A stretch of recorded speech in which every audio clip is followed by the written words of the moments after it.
In the name of Allah, the most gracious and the most merciful, dear students, this is HR, your biology teacher. आज हम kidney से related एक बहुत ही important topic पढ़ने जा रहे हैं, दैट इज़ किडनी फेलियर। ठीक है, आज का लेक्चर जो है ये काफ़ी लेंथी होने वाला है, तो गौर से सुनिएगा, हर चीज़ को एनालाइज कीजिएगा, क्योंकि हमारी नेफ्रोलॉजी आज के लेक्चर पे ख़त्म हो जाएगी। ठीक है, तो सबसे पहले अगर हम यहाँ पे बात करते हैं तो हमने disorders of the urinary track में पढ़ा था कि डिफरेंट डिसऑर्डर्स होते हैं, उसमें से हमने आज किडनी फेलियर को पढ़ने जाना है। ठीक है ना।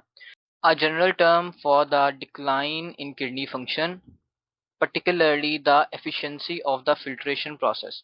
ठीक है, किडनीज ने क्या करना है, उसने आपके बॉडी के अंदर जो प्रोड्यूस होने वाले टॉक्सिन्स हैं या वैसे टॉक्सिन्स जो आपकी बॉडी में आते हैं, ठीक है, उनको फिल्टर करना होता है, उनको रिमूव करना होता है। तो अगर इस प्रोसेस के अंदर, इस फंक्शन के अंदर डिक्लाइन आ जाए, कमी आ जाए, तो हम क्या कहते हैं, हम कहते हैं आपके पास किडनी फेलियर या रिनाल फेलियर हो गया। एक और डेफिनेशन पढ़ते हैं, क्योंकि डिफरेंट बुक्स ने डिफरेंट टाइप्स ऑफ डेफिनेशन को लिखा हुआ है। ठीक है ना। Kidney failure is a condition in which there is a reduction in the ability of the kidneys to filter waste product। ठीक है ना। तो मिलती जुलती बात हमें यहाँ पे देखने को मिल गई है कि आपके पास किडनीज जो हैं उनकी फिल्टर करने की जो एबिलिटी है वेस्ट प्रोडक्ट को from the blood and excrete them into the urine is decreased. ठीक है ना, रिडक्शन हो जाती है उसमें for osmoregulation and to regulate the blood pressure. ये तो एक एक्स्ट्रा बात होगी, हमारी डेफिनेशन यहाँ तक है मेनली कि आपके पास किडनी के फंक्शन में डिक्लाइन आ जाता है। फिर एक और बात पढ़ते हैं, it is a condition in which kidneys fail to excrete nitrogenous waste products and perform their osmoregulatory activity in the body. यानी कि जो osmoregulatory activity kidneys perform कर रही हैं वो नहीं कर पा रही, उनके अंदर, उसके अंदर डिक्लाइन आ रहा है, कमी आ रही है। ठीक है ना, या वो एक्टिविटी खत्म हो चुकी है, तो हम कहते हैं कि किडनी फेलियर हो चुका है, जिसको हम एंड स्टेज रिनाल डिजीज भी कह सकते हैं। आप कुछ लोग कहते हैं कि आपके पास किडनी फेलियर जो है, ये डिक्लाइन इन किडनी फंक्शन है, ये अप्रोच करेगा, ये लेके जाएगा हमें किसकी तरफ, एंड स्टेज रिनाल डिजीज की तरफ। लेकिन कुछ लोग कहते हैं कि किडनी फेलियर ही एंड स्टेज रिनाल डिजीज होती है। ठीक है, तो ये चीज आपने याद रख लेनी है, इसमें कोई इतना फर्क नहीं है बेसिकली, बस सिंपल सी बात है, आपने बस ये याद रखना है कि किडनी फंक्शन जो है वो खराब हो रहा है। Features of the renal failure, अब ऐसे कौन से फीचर्स हैं जो हमें देखने को मिलेंगे, जो हमें नजर आएंगे कि अगर किडनीज खराब हो रही हैं। It is the last stage of chronic kidney disease. ठीक है ना, वही बात, वही चीज जो अभी हमने डिस्कस की। कुछ बुक्स ने जो है ना किडनी फेलियर को लास्ट स्टेज कहा हुआ है, और कुछ बुक्स ने ये कहा हुआ है कि ये वो चीज है जो last stage of the kidney disease की तरफ हमें लेके जाती है। It means that kidneys are not working well enough for the survival of the patient without dialysis and kidney transplant. यानी कि किडनी ट्रांसप्लांट या डायलिसिस के बगैर आपकी किडनीज इतना अच्छी तरह से काम नहीं कर रही कि आपका सर्वाइवल हो सके। ठीक है ना, आपका नहीं, बेसिकली पेशेंट का। ठीक है, in this medical condition more than 85% of both of the kidneys are affected. ठीक है ना, अगर आपके पास प्राइमरीली 85% से ज्यादा किडनी की फंक्शनिंग में डिक्लाइन आ गया, ठीक है, यानी किडनीज जो है वो तकरीबन सिर्फ और सिर्फ 10 से 15% काम कर रही हैं। ठीक है ना, तो हम उसको क्रॉनिक रिनाल फेलियर कह सकते हैं कि आपके पास रिनाल फेलियर की इंटेंसिटी बहुत ज्यादा हो चुकी है। ठीक है ना, ये उन्होंने एक वैल्यू दी थी, तो मैंने कहा कि आपको मेंशन करके बता देता हूँ यहाँ पे। ठीक है ना, इसको याद कर लीजिएगा, हो सकता है कि इसी तरह से आपके पेपर में आ जाए। ठीक है ना, the kidneys are unable to excrete waste products. ठीक है, वेस्ट प्रोडक्ट को एक्सक्रीट नहीं कर पाएंगी, फ्लूइड बैलेंस को, एसिड बेस बैलेंस को रेगुलेट नहीं कर पाएंगी, मेंटेन नहीं कर पाएंगी, और ना ही अपना एंडोक्राइन फंक्शन जो है उसको परफॉर्म कर पाएंगी। तो आपके पास किडनी फेलियर के, रिनाल फेलियर के ये फीचर्स हमें देखने को मिलते हैं कि आपके पास सबसे पहले किडनीज जो है इतनी अच्छी तरह से काम नहीं कर रही कि पेशेंट का सर्वाइवल हो सके। फिर उसके बाद परसेंटेज बताई गई है कि किडनीज कितने परसेंट अफेक्ट हो जाती है, कितना परसेंट उनका हिस्सा डिस्ट्रॉय हो चुका होता है। फिर उसके बाद हम देखते हैं कि आपके पास एक्सक्रीटरी प्रोडक्ट्स जो होती हैं उनको रिलीज नहीं किया जाता बॉडी से। ठीक है ना, और आपके पास जो बॉडी बैलेंस है वो खराब होता है, एंडोक्राइन फंक्शंस भी किडनी अपने परफॉर्म नहीं कर रही। तो ये फीचर्स हमें देखने को मिलते हैं।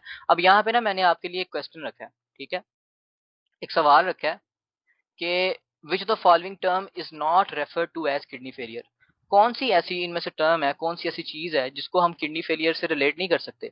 तो सबसे पहले हम बात करते हैं नेफ्रोलिथियासिस। आपको पता है कि किडनी के स्टोन को कहते हैं nephrolithiasis without the loss of nephron. ठीक है ना, किडनी में स्टोन बना है, ठीक है, कोई छोटा सा स्टोन बन गया सपोज, लेकिन किडनी के नेफ्रॉन लॉस नहीं हुए, ठीक है, लिहाजा इसको रिनाल फेलियर हम नहीं कह सकते। तो ये हमारा ऑप्शन यहाँ पे, इसको नहीं कह सकते। Rise in the serum creatinine levels after heavy exercise, ठीक है ना। जब आप एक्सरसाइज करते हैं, आपकी बॉडी में, आपको पता है ना, मसल्स के अंदर एक प्रोटीन होती है, ठीक है, क्रिएटिन, जिसने फॉस्फेट को स्टोर करके रखा होता है क्रिएटिन फॉस्फेट की फॉर्म में, ठीक है ना। तो आपको पता है कि क्रिएटिन से ही क्रिएटिनिन बनती है, ठीक है। तो जब आप एक्सरसाइज करते हैं तो आपके पास सीरम क्रिएटिनिन लेवल में इंक्रीज नजर आ सकता है due to high metabolism in the skeletal muscles, ठीक है। तो प्राइमरीली आपके पास ये चीज भी नॉर्मली देखने को मिलती है, और इसको भी हम किडनी फेलियर से रिलेट नहीं कर सकते, ठीक है ना। GFR प्रोग्रेसिवली फॉलिंग डाउन, ठीक है ना। अब याद रखें कि आपको ना, जब भी वो किडनी फेलियर की बात करेगा ना, ठीक है, आपने ये चीज बड़े गौर से पढ़नी है, प्रोग्रेसिवली, ठीक है, प्रोग्रेसिवली फॉलिंग डाउन, यानी कि आपके पास आहिस्ता आहिस्ता से जीएफआर कम हो रहा है। नॉर्मल जीएफआर आपने पढ़ा था कि कोई 125 मिलीलीटर पर मिनट के करीब होता है पर the area of 1.73 metre square, ठीक है। यानी इतने एरिया के क्रॉस 1 मिनट में इतने ml फ्लूइड जो है उसका, उसकी रिलीज होती है, उसकी फिल्ट्रेशन होती है basically into the capsular space of the बोमेंस capsule, ठीक है ना। तो यहाँ पे बेसिकली उसने ये कहा है कि आपके पास जीएफआर प्रोग्रेसिवली डाउन जा रहा है, इसका मतलब आपके पास रिनाल कॉर्पसल की कहीं ना कहीं डैमेज हो रही है या डिस्ट्रक्शन हो रही है, ठीक है। Faster than normal ageing decline, अब देखें नॉर्मल एजिंग डिक्लाइन तो आएगा, ठीक है, लेकिन यहाँ पे जो हमारे पास की पॉइंट है, की वर्ड है, वो ये है फास्टर, यानी जल्दी हमारे पास आ रहा है। तो लिहाजा हम बोथ ए एंड बी की तरफ जाएंगे कि आपके पास बोथ ए एंड बी जो हैं ये किडनी फेलियर को नहीं रिप्रेजेंट करते, ऑप्शन सी जो है वो किडनी फेलियर को रिप्रेजेंट करता है, ठीक है ना। आगे चलते हैं हमारे पास factors related to the renal failure, ठीक है, ऐसे कौन से फैक्टर्स ऐसे हैं जो रिनाल फेलियर से रिलेटेड है। तो इसमें आपके पास, जैसे कि आपने यहाँ पे पढ़ लिया होगा कि प्री रिनाल फैक्टर्स भी हो सकते हैं, कॉजेज भी हो सकते हैं, इंट्रिंसिक फैक्टर्स भी हो सकते हैं, पोस्ट रिनाल भी हो सकते हैं, यानी कि कुछ प्रॉब्लम्स जो किडनी से पहले हैं, ठीक है। सपोज ये आपके पास किडनी है, किडनी से पहले कुछ प्रॉब्लम है, उसकी वजह से रिनाल फेलियर हो सकता है। किडनी के अपने अंदर कोई प्रॉब्लम है, या किडनी के बाद में कोई प्रॉब्लम है, ठीक है ना। सपोज आपके पास हाई ब्लड प्रेशर है, ठीक है, हाइपरटेंशन है, तो ये किडनी से पहले की प्रॉब्लम है, ठीक है। जो यूरिनरी ट्रैक है उससे पहले की प्रॉब्लम है कि ब्लड जो है आपके पास डेफिनेटली उसने किडनी में ही आना है, लेकिन जो डिजीज है वो ओरिजिनेट कहाँ पे कर रही है, वो किसी और जगह पे ओरिजिनेट कर रही है, ठीक है ना। तो आपके पास ये प्री रिनाल कॉज होगी, ठीक है।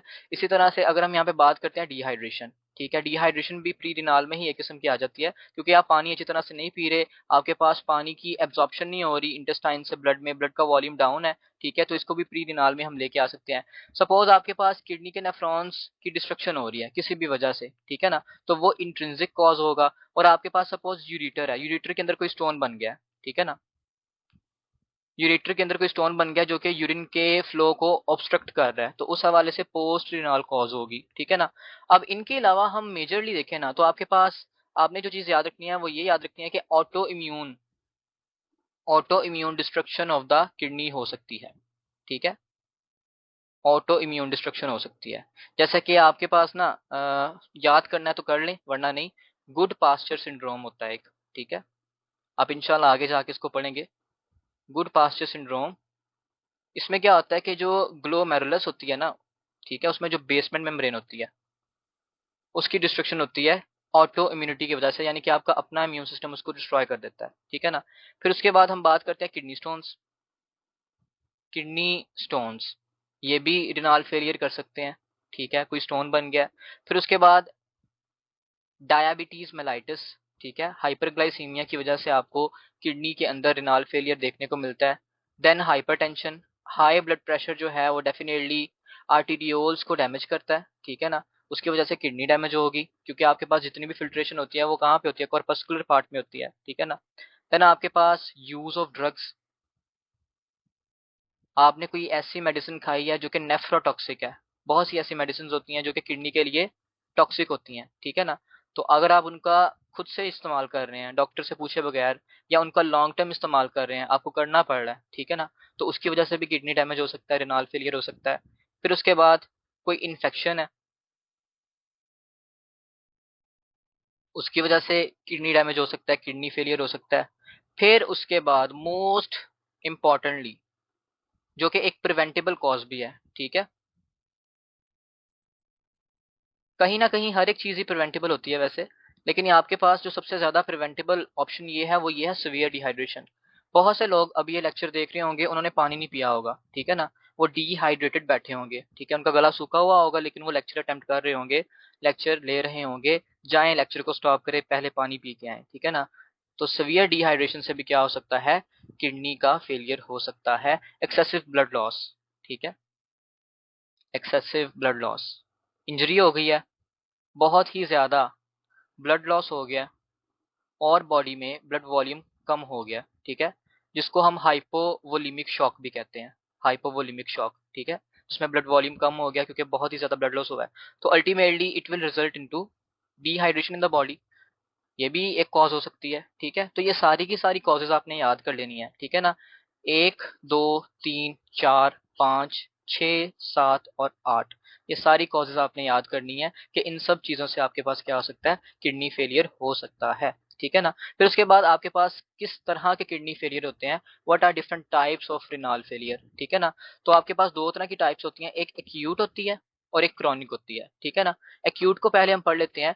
अगर सपोज आपके पास किडनीज जो है, जैसे लिखा भी हुआ है यहाँ पे, आप लोगों ने पढ़ लिया होगा कि अचानक से किडनी की फंक्शनिंग में डिक्लाइन आई, किडनीज बिल्कुल ठीक थी, सडनली इनके फंक्शन के अंदर डिक्लाइन आ जाए, यानी कि they become unable to filter the waste from the blood, तो उसको कहते हैं कि ये एक्यूट किडनी डिजीज है, एक्यूट किडनी फेलियर है, ठीक है ना। It develops over a time of few hours और डेज, ठीक है ना, यानी चंद घंटों या चंद दिनों के अंदर ही किडनी जो है उसका फंक्शन जो है उसमें डिक्लाइन आ जाता है, किडनीज खराब हो जाती हैं, ठीक है ना। अब ऐसा किन लोगों में होता है, ठीक है, it is most common in two types of people, ठीक है।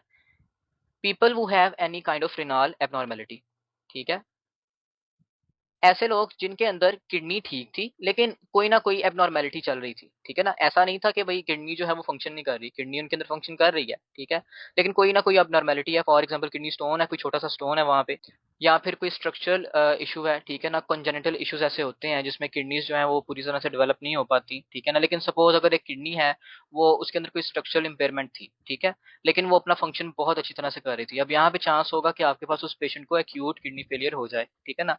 इन द सेम वे अगर यहाँ पे हम बात करें ऐसे पेशेंट जो कि हॉस्पिटलाइज्ड हैं, ठीक है ना, हॉस्पिटलाइज्ड हैं, यानी उनको वैसे इशू है, ठीक है, कोई ना कोई मसला चल रहा है उनकी बॉडी में, लिवर इशू हो गया, हार्ट इशू हो गया, लेकिन उनको किडनी का इशू नहीं है, किडनी उनकी बिल्कुल ठीक है। अब उसकी वजह से क्या हो सकता है, उसकी वजह से उनको हो सकता है एक्यूट किडनी फेलियर, ठीक है ना, क्योंकि सारे के सारे ऑर्गन्स आपस में इंटरकनेक्टेड होते हैं, ठीक है, किसी भी किसी तरह से एक ऑर्गन जो होता है वो दूसरे ऑर्गन पे अपना इन्फ्लुएंस डाल रहा होता है। लिहाजा उस हवाले से देखा जाए तो ऐसे पेशेंट जिनके अंदर कोई रिनाल एबनॉर्मेलिटी चल रही थी, ठीक है, लेकिन किडनी फिर भी उसको कंपनसेट कर रही थी, या ऐसा कोई पेशेंट जो कि हॉस्पिटलाइज्ड है, ठीक है, उसको किडनी का मसला नहीं था, तो अचानक से उसको किडनी का मसला हो गया, तो उसको हम कहते हैं कि वो एक्यूट किडनी फेलियर है, जैसे कि हमें आईसीयू के पेशेंट्स में देखने को मिलता है, ठीक है ना। अच्छा, आपने यहाँ पे ना एक और चीज याद रखनी है कि जो यंग पीपल होते हैं ना, उनके अंदर भी एक्यूट किडनी फेलियर हो जाता है, ठीक है, यंग पीपल भी इसके लिए ससेप्टेबल है, यानी कि ऐसा कोई इंसान जिसको कोई मसला नहीं था, जिसको कोई इशू नहीं था, वो हेल्दी था, उसको क्या हुआ, सपोज उसको बहुत ही ज्यादा वॉमिटिंग हुई है, या बहुत ही ज्यादा एब्डोमिनल इन्फेक्शन की वजह से, या इंटेस्टाइन के अंदर कोई इशू की वजह से उसको डायरिया हुआ है, ठीक है ना, इस तरह की चीज हुई है, उसकी वजह से क्या हुआ है, या उसको एक्सीडेंट हुआ है, जैसे अभी हमने ऊपर पढ़ा है, ठीक है ना, ब्लड लॉस हो गया बॉडी से, उससे वो गया सीवियर डिहाइड्रेशन में, ठीक है ना। तो कोई ऐसी कंडीशन हमें देखने को मिलती है ना, तो उसमें भी आपके पास ये चीजें एक्यूट किडनी फेलियर की तरफ लेके जा सकती हैं। तो आपने इन चीजों का भी ख्याल रखना है, कोई भी आपको मसला होता है आपने उसकी ट्रीटमेंट के लिए कुछ ना कुछ अपने लिए जरूर करना है, ठीक है ना। जैसे फॉर एग्जांपल यहाँ पे वॉमिटिंग है, तो वो अपनी हाइड्रेशन का अच्छा ख्याल रखे, ठीक है ना। जैसे हम देखते हैं कि ओआरएस मिलता है, ठीक है, तो ओआरएस यूज कर सकते हैं इस केस में। अब आपने एक चीज याद रखनी है कि जो एक्यूट किडनी फेलियर है ना, इसको आप अगर इमीडिएटली ट्रीट ना करें, ये फैटल हो सकती है, ठीक है। अगर तो आप इसको इमीडिएटली ट्रीट कर देते हैं, सपोज कोई यंग पीपल था, ठीक है, कोई यंग पर्सन था, वो क्या कर रहा है, वो हॉस्पिटल के पास से गुजर रहा है, ठीक है, उसको वहां पे वॉमिटिंग हुई है, सपोज उसी टाइम पे उसको किसी बाइक ने आके हिट कर दिया, उसको ब्लड लॉस भी हो गया, ठीक है ना। अब उसकी किडनीज डैमेज हो गई है उस वजह से, ठीक है, वो अक्यूट किडनी फेलियर की तरफ चला गया, उसको पास ही हॉस्पिटल में लेके जाएं, उसको इमीडिएट ट्रीटमेंट दें, ठीक है।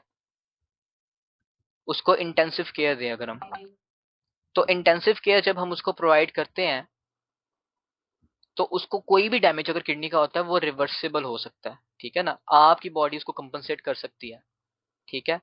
अदरवाइज अगर आप इलाज नहीं करवाते तो फेटल भी हो सकता है, यानी जानलेवा भी हो सकता है, ठीक है ना। तो आपने क्या करना है, एक्यूट किडनी फेलियर के अंदर आपने इमीडिएट ट्रीटमेंट देनी है उस बंदे को, इंटेंस ट्रीटमेंट देनी है, ठीक है ना। ऐसा भी हो सकता है कि उसको आईसीयू में एडमिट करना पड़े कुछ देर के लिए, ठीक है ना। लेकिन अगर आप उसको अच्छी तरह से ट्रीट कर लेते हैं एज अ गुड डॉक्टर, तो आप रिवर्सिबल कर सकते हैं किसी भी डैमेज को जो हो चुका है, ठीक है ना।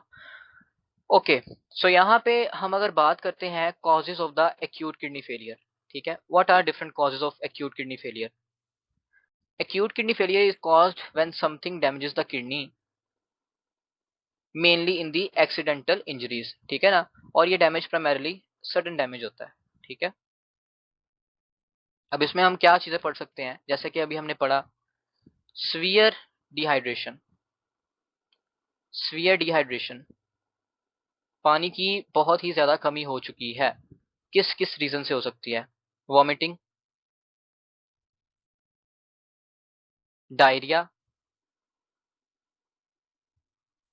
लेस इनटेक ऑफ वाटर, ठीक है, बहुत ही कम वाटर पीना, इससे भी हो सकता है। फिर इसके बाद excessive urination, excessive urination, urination का रेट ज्यादा था, पानी नहीं पिया, ठीक है। या फिर एक्सेसिव स्वेटिंग, बहुत ही ज्यादा पसीना आया, पानी नहीं पिया, ठीक है। साथ ही साथ देखा जाए तो ब्लड लॉस, यानी कि हेमरेज, ठीक है, उसकी वजह से भी बॉडी में डिहाइड्रेशन हो सकती है। तो ये सारे कॉजेज हो सकते हैं, ठीक है ना। इसके अलावा इसके अलावा हमने ऊपर भी पढ़ा कि हॉस्पिटलाइज पेशेंट में भी किडनी फेलियर हो जाता है, ठीक है ना। तो जैसे कि पेशेंट ऑफ हार्ट अटैक, ठीक है, पेशेंट ऑफ हार्ट अटैक। अच्छा, किडनी फेलियर जो अक्यूट होता है ना, इसमें मोस्ट कॉमनली हमें देखने को मिलता है कि किडनी को ब्लड नहीं मिलता, ठीक है, सही तरह से। हार्ट के केस में यहाँ पे क्या हो रहा है, हार्ट की पंपिंग खराब है, हार्ट अटैक आया था, हार्ट वीक हो गया, सही तरह से ब्लड पंप नहीं हो रहा किडनी की तरफ। आपने पढ़ा था कि किडनी की तरफ जो है 20% 20% ऑफ द कार्डिक आउटपुट जाती है, ठीक है ना। लिहाजा उससे किडनीज को ब्लड नहीं मिलेगा, जब किडनीज को ब्लड नहीं मिलेगा, ठीक है, हमको डैमेज होगा, लिहाजा एक्यूट किडनी फेलियर की तरफ हम जा सकते हैं। फिर इसी तरह से लिवर फेलियर की वजह से भी किडनी फेलियर हो सकता है, ठीक है ना। सिवियर एलर्जिक रिएक्शन, अगर आपकी बॉडी के अंदर कोई सिवियर एलर्जिक रिएक्शन है किसी चीज के खिलाफ, ठीक है, उससे भी किडनी को डैमेज हो सकता है, ठीक है। देन हम बात करते हैं सिवियर इन्फ्लेमेशन, जिसको हम नेफ्राइटिस कहते हैं, ठीक है। सिवियर नेफ्राइटिस के केस में भी हो सकता है, सिवियर इन्फेक्शन के केस में हो सकता है, ठीक है। कोई भी आप ड्रग यूज करते हैं, जैसे कि कीमोथेराप्यूटिकल ड्रग जो है, जैसे कि कोई एंटीबायोटिक है, जैसे कि कोई टॉक्सिक सब्सटेंस है, ठीक है, कोई एजेंट है ऐसा जो आप खाना खा रहे हैं उसके अंदर जैसे कलर मिलाया हुआ है, ठीक है ना, तो ये सारे के सारे टॉक्सिन्स ही होते हैं एक किस्म के। फिर अगर अल्कोहल यूज है, उससे भी किडनी डैमेज हो सकता है। इसके अलावा हैवी मेटल्स, हैवी मेटल्स से भी डैमेज हो सकता है। Cocaine, I am very sure कि आप में से ये चीज कोई यूज नहीं करता होगा, ठीक है, तो इसको हम साइड पे कर देते हैं। बहरहाल, तो बाकी जितने भी है ना कॉजेज, ये सारे कॉजेज हैं किस चीज के, एक्यूट किडनी फेलियर के, ठीक है ना। ये सारी की सारी चीजें किडनी को डैमेज कर सकती हैं, ठीक है। Is acute kidney failure reversible, आप ही इसका आंसर देंगे यस इट इज रिवर्सिबल, अगर प्रॉपर और सडन ट्रीटमेंट दी जाए, ठीक है ना, इमीडिएट ट्रीटमेंट दी जाए अगर।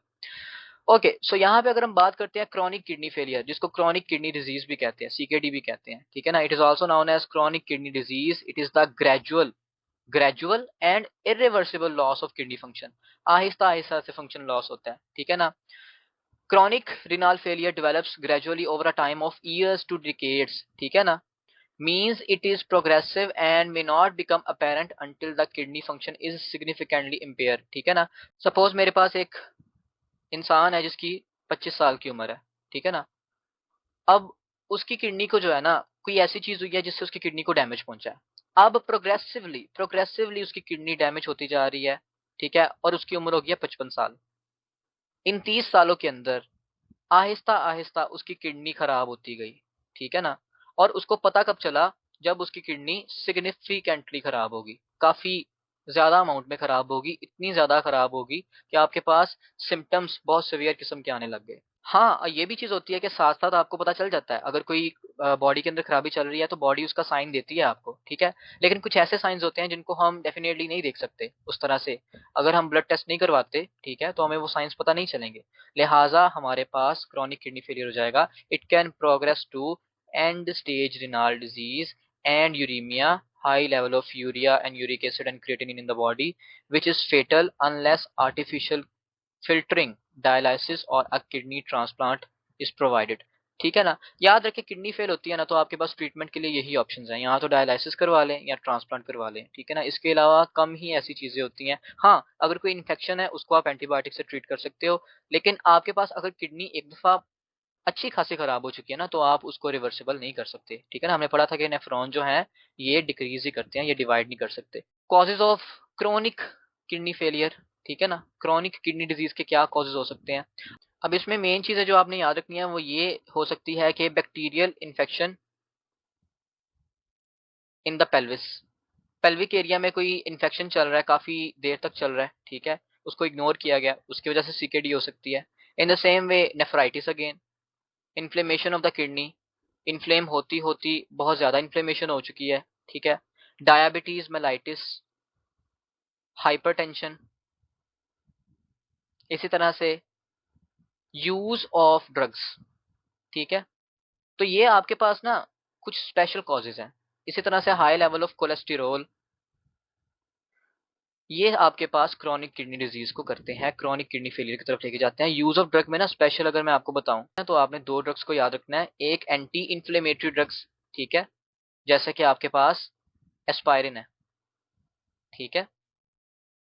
तो एस्पायरिन जो होता है इसका नेफ्रोटॉक्सिक इफेक्ट होता है लॉन्ग टर्म यूज में, long term long term use में, ठीक है।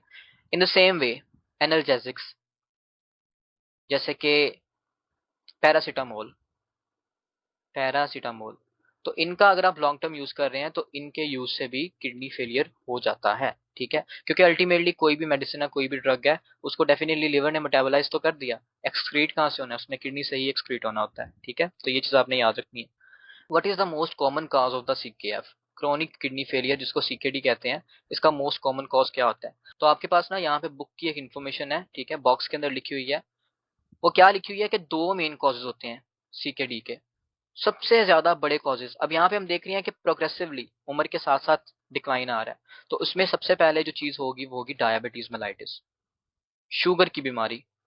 44% केसेस में diabetes mellitus is the cause of chronic kidney disease.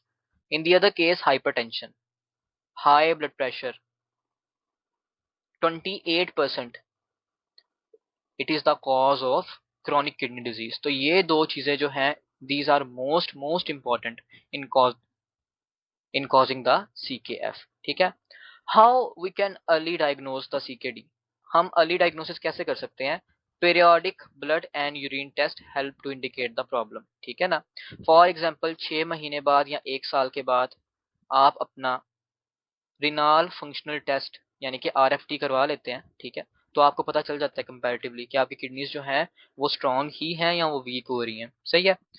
Symptoms की अगर यहाँ पे बात करें तो आपको अलॉट ऑफ सिम्टम्स यहाँ भी देखने को मिलेंगे, ठीक है ना। जैसे कि various pathological and chemical factors जो क्या करते हैं, ग्लोमेरुलस के पार्ट को डिस्ट्रॉय कर देते हैं, ठीक है ना। इसकी वजह से क्या होता है कि आपके पास नाइट्रोजनस वेस्ट जो होंगी वो एक्सक्रीट नहीं होंगी यूरिन में, तो आपके पास ब्लड में उनका लेवल हाई हो जाएगा, यानी कि आपको यूरिया की अमाउंट में राइज देखने को मिलेगा। अब यूरिया की अमाउंट राइज हो रही है, आपको साथ में हाइपरटेंशन भी होगी, आपको एनीमिया भी होगा, ठीक है। Nausea, vomiting, loss of appetite, ये चीजें देखने को मिलेंगी, ये सिम्टम्स आएंगे। ब्रेथलेसनेस, ठीक है, सांस का ना आना। फिर उसके बाद oedema, it is a very important symptom of kidney failure, ठीक है ना, कि आपकी बॉडी में, आपके हाथों और पाँव में सूजन हो जाएगी, स्वेलिंग हो जाएगी, ठीक है ना। इन द सेम केस अगर हम यहाँ पे बात करते हैं सिवियर केसेस के अंदर कोमा हो सकता है, ठीक है, एंड कोमा से फिर डेथ भी हो सकती है। और इसके अलावा बाकी सिम्टम्स भी होते हैं, आपकी बुक्स ने मेंशन किए हुए हैं बाकी सिम्टम्स, जिस तरह से न्यूमोनिया हो सकता है उस बंदे को, उसको ब्लीडिंग इन द स्टमक हो सकती है, उसको हाइपरटेंशन हो सकती है। तो ये सारी चीजें भी साथ साथ ही हैं, ठीक है ना। तो अभी हमने ये सारा कुछ पढ़ लिया कि आपके पास किडनी फेलियर होता क्या है, उसकी कितनी टाइप्स होती हैं, क्या क्या सिम्टम्स होते हैं, क्या क्या कॉजेज होती हैं, क्या हमारे पास चीजें होती हैं, ये सब हमने यहाँ पे पढ़ लिया है। अब हम चलते हैं मेन इसकी ट्रीटमेंट की तरफ, ठीक है ना। मेन जो हमारे पास टॉपिक है ना, जो समझने वाला टॉपिक है, ये सब रट्टे की बातें थी, टू बी वेरी ऑनेस्ट ये रट्टे की बातें थी। मेन टॉपिक आपके पास अब शुरू हो रहा है, जो कि treatment of the renal failure है। हमें इस चीज से गर्ज है, ठीक है। There are only a few options for the kidney patients, जैसे कि मैंने पहले ही बताया, डायलिसिस एंड रिनल ट्रांसप्लांट, ये दो ऑप्शंस ही हमें देखने को मिलते हैं। Acute kidney failure, it requires immediate and intensive care, often include dialysis, ठीक है ना। तो आप क्या करते हैं, पकड़ के उस बंदे का डायलिसिस कर देते हैं, ठीक है। यही आपके पास एक treatment on the spot available होती है, ठीक है। अब आपके उसके ट्रांसप्लांट तो ना कर सकते। क्रॉनिक किडनी फेलियर में देखा जाए तो आप डाइटरी मॉडिफिकेशन से और मेडिकेशंस के साथ इसको कंट्रोल कर सकते हैं, ठीक है ना। जैसे कि अगर किसी बंदे को डायबिटीज है, जैसे यहाँ पे लिखा हुआ है, तो आप उसको डायबिटीज की मेडिसिन देंगे, या हाइपरटेंशन है तो हाइपरटेंशन की मेडिसिन देंगे। तो अगर इनकी वजह से सीकेडी हो रहा है तो वो कम हो जाएगा उसका चांस, ठीक है ना। फिर रिड्यूस्ड सोडियम, नमक आप कम खाएंगे, उससे आप प्रोटेक्शन आपको मिलेगी। प्रोटीन इनटेक कम होगा, ठीक है ना, क्योंकि प्रोटीन से ही आपके पास जो नाइट्रोजनस वेस्ट प्रोडक्ट्स हैं वो बननी होती हैं, ठीक है ना, उसके अमाइनो पार्ट्स है। फिर उसके बाद फ्लूइड इनटेक, जितना ज्यादा आप किडनी के ऊपर प्रेशर डालेंगे, अगर एक सीकेडी का पेशेंट है, वो जितना ज्यादा फ्लूइड का इनटेक करेगा, किडनी को उतनी ज्यादा वर्क करनी पड़ेगी। तो लिहाजा इस केस में आपको फ्लूइड इनटेक कम करना पड़ता है, ठीक है ना, लेस फ्लूइड इनटेक। सो आगे हम यहाँ पे बात करते हैं, इन चीजों को अगर हम कर लेते हैं तो it allows many people to live with chronic renal failure, यानी वो जिंदा रहते हैं फॉर ईयर्स टू डिकेड्स, काफी देर के लिए। When chronic renal failure progresses to end stage renal disease, अब यहाँ पे क्या होगा, डायलिसिस या ट्रांसप्लांटेशन। तो आपके पास सारी चीजें घूम के किधर आई हैं, उधर ही आई हैं, ठीक है ना। आगे चलते हैं, रिनल डायलिसिस की बात करते हैं, ठीक है। Dialysis is a medical procedure, एक मेडिकल प्रोसीजर है use to separate extra fluid and waste product.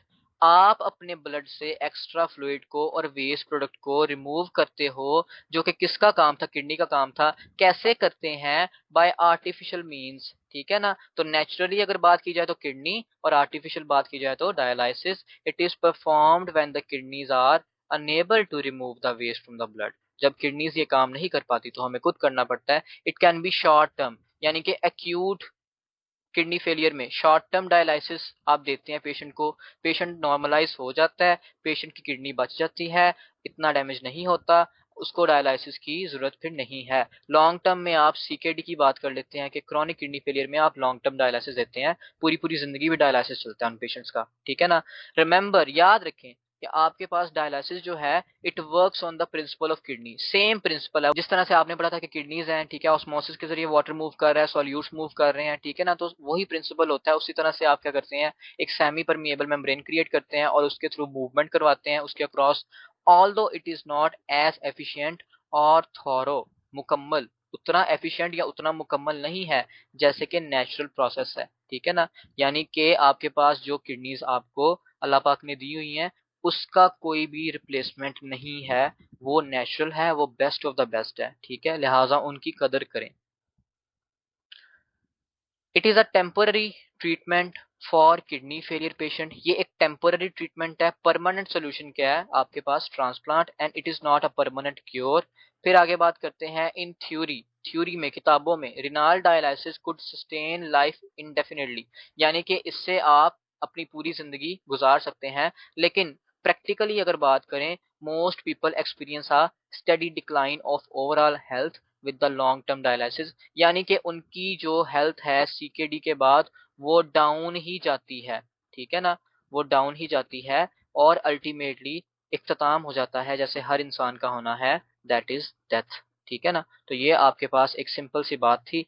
Then हम पढ़ते हैं टाइप्स ऑफ डायलिसिस। डायलिसिस की कितनी टाइप्स हैं, अब यहाँ पे प्राइमरीली आपके पास ना दो टाइप्स पढ़ाई जाती हैं, ठीक है। एक होती है पेरिटोनियल डायलिसिस, एक होती है हीमोडायलिसिस, ठीक है ना। लेकिन अगर आप एक अच्छे स्टूडेंट हैं तो आपको ये पता होना चाहिए कि एक कंटिन्यूअस रिनल रिप्लेसमेंट थेरेपी भी होती है, जो भी एक डायलिसिस की ही किस्म होती है, ठीक है ना। So there are different types of dialysis, किस बुनियाद पे, depending upon the need of patient, कि पेशेंट की क्या नीड है। अब सपोज आपके पास कोई ऐसा पेशेंट है जो कि आईसीयू में एडमिट है, ठीक है, जो कि बिल्कुल लास्ट स्टेज पे है, क्रिटिकल, ठीक है ना, आखिरी सांसें, तो उसको हम फिर क्या देते हैं, उसको हम कंटिन्यूअस रेनाल रिप्लेसमेंट थेरेपी ये देते हैं, ठीक है ना। तो नीड के हवाले से और इंटेंसिटी ऑफ डिसऑर्डर के हवाले से हमारे पास there are different types of dialysis, ठीक है। तो चलते हैं हम फर्स्ट टाइप ऑफ डायलिसिस की तरफ, जो कि सबसे पहली टाइप है हमारे पास, that is the peritoneal dialysis, ठीक है ना। पेरिटोनियल से ही आपको पता चलना चाहिए कि आपके पास यहाँ पे पेट की यानी कि एब्डोमेन की इन्वॉल्वमेंट होगी। Peritoneal dialysis involves the use of natural membrane, the peritoneum, which encloses the abdominal cavity. However, it works on the same principle. कोई भी आपके पास डायलिसिस है ना, प्रिंसिपल वही है, ठीक है, कि आपके पास मूवमेंट ऑफ न्यूट्रिएंट्स होनी है from the high to low concentration, ठीक है ना, ऑस्मोसिस ऑफ द वाटर होनी है, ये सारे प्रिंसिपल उसी तरह से हैं। ये सारी चीजें हम पढ़ के आए हैं किडनी वाले टॉपिक के अंदर, ठीक है। बिफोर वी स्टार्ट, हम शुरू करते हैं, उस शुरू करने से पहले हमें ये पता होना चाहिए कि कैथीटर क्या होता है और डायलाइजेट क्या होता है, ठीक है ना। Catheter is a soft tube, ये एक छोटी सी ट्यूब है, सॉफ्ट ट्यूब है, that allows a dialysate to pour into और out of the abdominal cavity, ठीक है। बेसिकली पता है आपके पास क्या है, ये आपके पास एब्डोमिनल कैविटी है ना, ठीक है, ये आपके पास सपोज कैविटी है, और आपके पास ये एक बैग है, इसमें डायलाइजेट है, ठीक है। आप क्या करते हैं, आप कैथीटर के जरिए इनके दरमियान कनेक्शन बनाते हैं, ठीक है। आप सबसे पहले क्या करेंगे कि इस डायलाइजेट को, इस फ्लूइड को आप इस कैविटी में फिल करेंगे, और फिर आप उसको अलाउ करेंगे वो कैविटी में कुछ देर के लिए स्टे करे, एंड देन हम उसको वापस इस बैग के अंदर ड्रेन कर देंगे, ठीक है। ये आपके पास काम होगा, कैसे होगा हम आगे देखते हैं। डायलाइजेट क्या होता है, it is a special fluid which contains water with salt and other additives, it soaks up waste and extra fluid inside the patient's body, ठीक है ना। तो ये हमने यहाँ पे ये बात पढ़ ली, ठीक है, किसके अंदर वाटर और सॉल्ट्स होंगे, ठीक है ना, वो वाटर और सॉल्ट्स हमारी बॉडी को मिल जाएंगे, और एक्स्ट्रा वेस्ट और फ्लूइड जो है हमारी बॉडी से निकल जाएंगे और वो इस बैग में ड्रेन हो जाएगा। मैकेनिज्म क्या है, ठीक है, मेन बात पे आते हैं, मेन चीज पे आते हैं। A lower abdominal incision near the naval is given, आप फ्रंट साइड से एक इंसिजन देते हैं लोअर पार्ट में एब्डोमेन के, ठीक है ना। It is done in the hospital, doctor ये काम करेगा। A few week before the start of treatment, अब ये आपकी बुक की लाइन है, ठीक है ना, ये आपकी बुक की लाइन है जो कि बहुत कंफ्यूजिंग है, कि आपने अगर डायलिसिस करनी है तो फ्यू वीक्स बिफोर आप क्यों कर रहे हैं, ठीक है। याद रखिए ये किसके लिए है, ये ऐसे पेशेंट्स के लिए है जो कि क्रॉनिक कंडीशन में है, ठीक है। आप क्या करते हैं, आप इंसिजन दे देते हैं, कैथीटर इंसर्ट कर देते हैं, और आप जो है टाइम दे देते हैं कि इतने टाइम के बाद आपकी डायलिसिस हो जाएगी, ठीक है। अगर आप देखते हैं कि पेशेंट जो है वो टाइम निकाल सकता है इतना, अगर पेशेंट जो है उसको इमीडिएट डायलिसिस की जरूरत है, तो आप फिर इमीडिएट डायलिसिस ही देते हैं, ठीक है ना। अच्छा, इस डिले में क्या ही रीजन हो सकती है कि हम क्यों उसको वेट करवाते हैं, ठीक है ना। हालांकि ये तो एक अच्छी बात है डायलिसिस करना, कि उसके अंदर हम, उसकी किडनी अगर फंक्शन नहीं कर रही तो हम उसके अंदर से फ्लूइड निकाल लें। इसमें यह हो सकता है कि आप उसको थोड़ा सा टाइम इस वजह से दे सकते हैं कि आपने जो इंसिजन दिया है वहां पे स्किन हील हो जाए। जैसा कि उस बंदे को एब्डोमिनल इन्फेक्शन हो सकता है, तो आप क्या करते हैं, आप उस बंदे को जो है ना अलाउ करते हैं कि उसका जख्म हील हो जाए प्रॉपर्ली, ठीक है ना। कैथीटर भी फिर वहां पे ना फिक्स हो जाता है उस जगह पे। इसी तरह से अगर आप इमीडिएट अपना जो डायलिसिस का फ्लूइड है उसमें इंजेक्ट करते हैं, तो हो सकता है वो फ्लूइड जो है वो लीक हो सकता है इंसिजन के थ्रू उसी टाइम पे, ठीक है ना। तो जब स्किन हील हो जाएगी, उसको कवर कर लेगी एरिया को, तो आपके पास लीक ऑफ फ्लूइड भी प्रिवेंट होगा, फ्लूइड सीधा पेरिटोनियल कैविटी में जाएगा और वहां से बाहर आएगा, ठीक है। तो कहने का मकसद है ये कुछ रीजंस होती हैं जिसकी वजह से हम क्या करते हैं, हम फ्यू वीक्स या फ्यू डेज, इसको फ्यू डेज कहना भी ठीक है, before the start of treatment हम क्या कर सकते हैं, हम उसको इंसिजन दे सकते हैं, ठीक है ना। और बाद में हम कहते हैं कि भाई इसका डायलिसिस शुरू करेंगे, ठीक है ना, या फिर हम उसी टाइम पे भी कर सकते हैं कुछ देर बाद।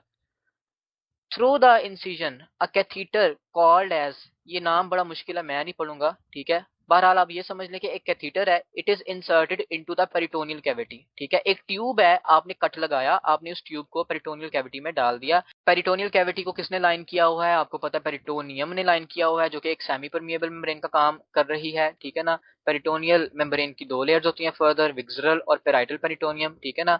विक्सरल पेरिटोनियम ने ऑर्गन्स को कवर किया हुआ होता है। अब यहाँ पे देखें, it is inserted in the peritoneal cavity while the other and, catheter का एक एंड जो है वो पेरिटोनियल कैविटी में इंसर्ट किया है, और दूसरा एंड जो है कैथीटर का, it is connected to the dialysis bag, bag से आपने उसको कनेक्ट किया है, ठीक है। तो ये आपने बात यहाँ पे देख ली। मजीद यहाँ पे हम आगे चलते हैं, ठीक है।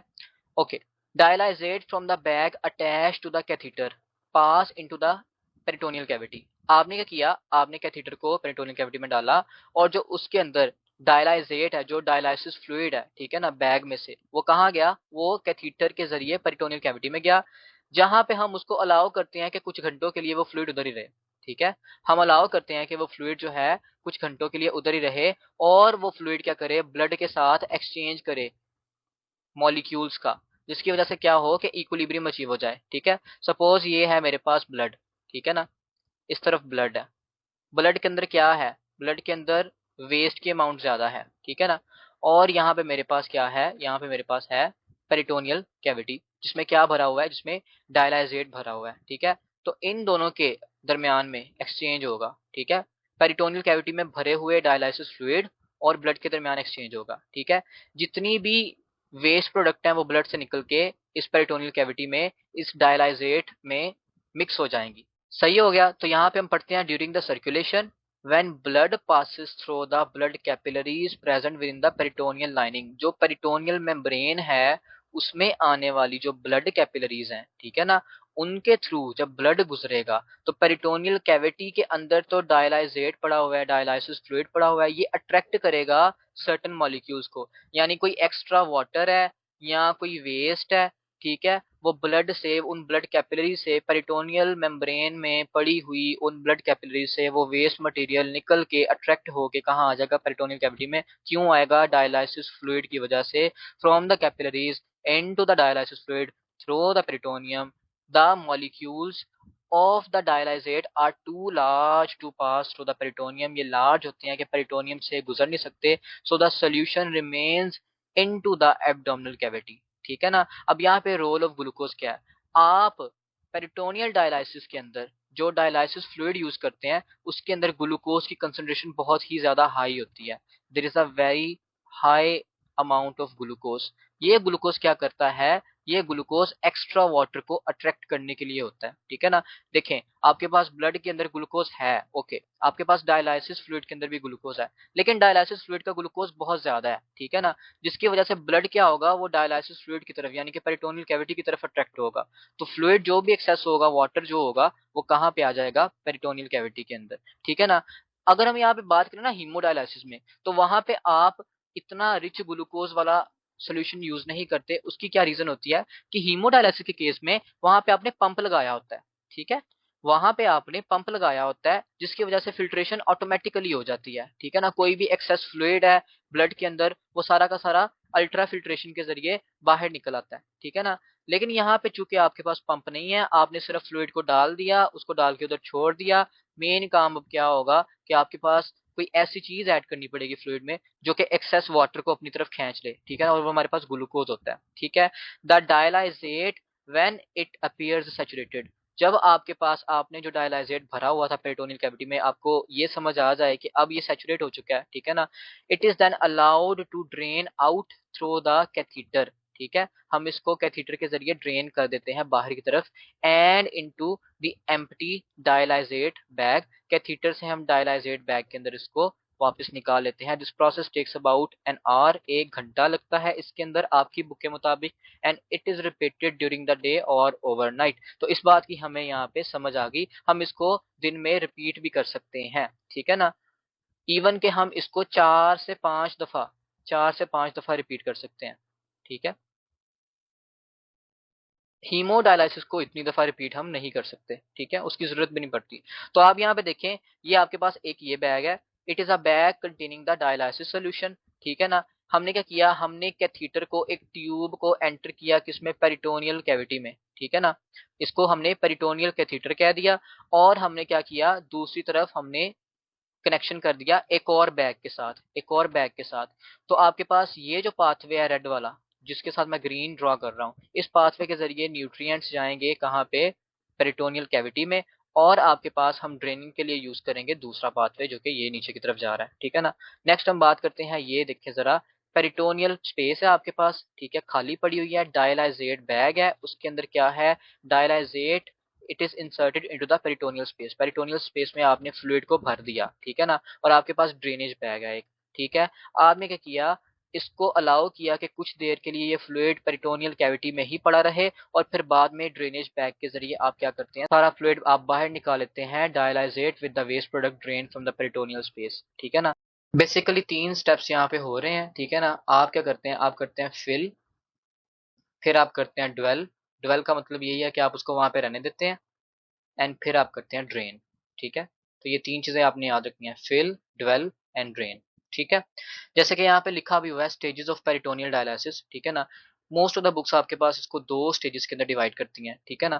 पहली स्टेज क्या है, there are 2 stages of peritoneal dialysis, the exchange stage and the dwell stage. ठीक है ना। एक्सचेंज में क्या होगा, ड्रेनिंग द डायलाइजेट इनटू और out of the abdominal cavity, ठीक है ना, जिसमें आपके पास फिल और ड्रेन वाला पॉइंट आ जाता है, ठीक है ना।